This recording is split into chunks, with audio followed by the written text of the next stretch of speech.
WUFT's Jake Winderman joins us with more on the protest and the underlying issue. The Gainesville stop was actually the 8th day of a 19-day Florida tour.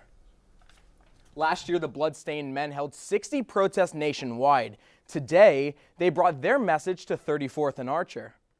The bloodstained men's goal is to have male circumcision banned in the United States. Brother Kay, the organization's founder and co-director, has been protesting for the cause since 1980 in Northern California. He believes any form of circumcision should be outlawed.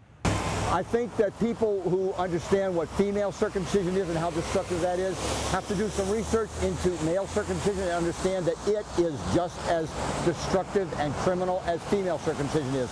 Our founding fathers were not circumcised. They could not have anticipated that this would happen to the United States.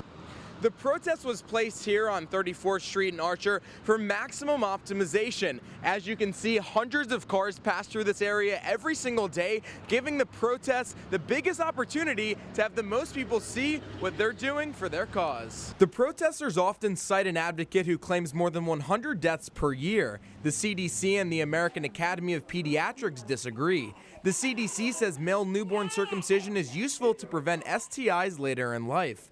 The pediatricians say minor complications are only 1 in 500, and devastating complications or deaths are so rare there are no stats, just case studies.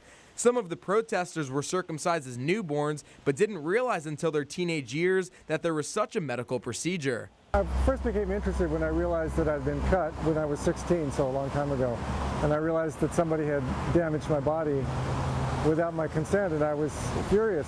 Circumcisions have declined over the past 30 years, and it varies quite a bit by region, but the CDC still puts the in-hospital rate at about 55%, with still more from other settings. But not for Celeste Lyon's two boys. When they were born, she said no. I feel like it is brutal torture to baby boys and that males deserve equal rights to their whole bodies.